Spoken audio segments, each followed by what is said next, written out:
Good morning, everyone. I hope you all are doing well and may have revised the previously learned topics.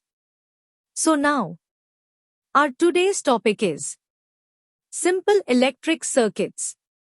The cell consists of a cylindrical metal can. Its heaviness suggests that it is filled with some chemicals. The protrusion on one end is due to a carbon rod in the center. At the top of the cell, a metal cap is fixed. The entire can is sealed. The plus and dash signs on a cell indicate the two terminals of a cell. Do not connect the two terminals of a cell with a single wire. Bulb. A torch bulb consists of a glass chamber fixed on a metal cap, metal base. Two metal wires are firmly fixed. One wire is attached to the metal cap and the other is attached to the base at the center of the metal cap. The arrangement in an electric bulb is different. In an electric bulb, two metallic wires are attached to the two terminals at the bottom of the metal cap. These wires act as two terminals. The two terminals do not touch each other.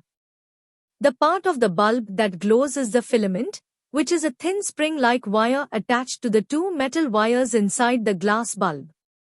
Simple electric circuits. Take 4 wires of different colors, say blue, green, red and yellow, each about 15 centimeters long. Electric wires are often covered with plastic.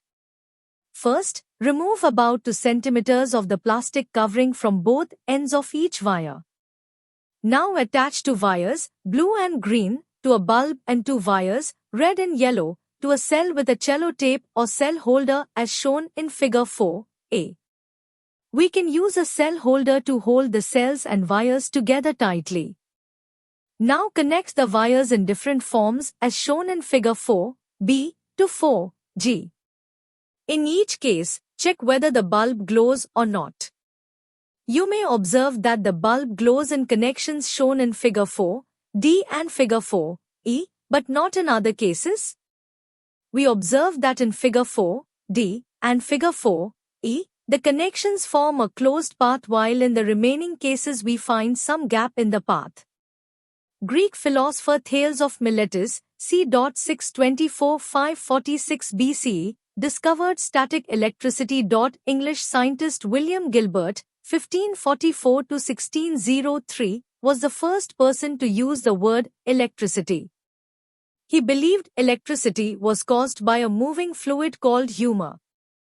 American printer, journalist, scientist, and statesman Benjamin Franklin, 1706-1790, carried out further experiments and named the two kinds of electric charge, positive and negative.